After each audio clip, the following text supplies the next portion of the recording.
تخيل كده إن في لص بيسرق منك أغلى حاجة عندك، مش فلوسك ولا صحتك، لأ، ده بيسرق عمرك وإنت ما بتحسش. والمصيبة إنك بتساعده بنفسك كل يوم.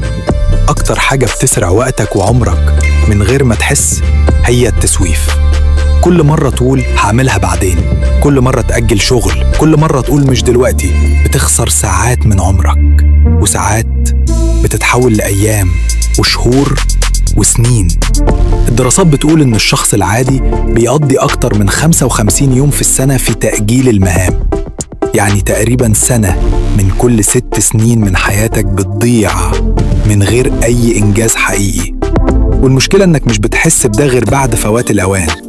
الحل بسيط، ابدأ بحاجة صغيرة، دقيقة واحدة بس. لما تبدأ عقلك بيكمل، واللي كنت شايفه كبير ومستحيل فجأة بيبقى عادي وسهل. ما تخليش التسويف يسرق عمرك، لأنك مش هتعرف ترجع دقيقة واحدة. افتكر، كل يوم بتأجله هو يوم ضاع من عمرك.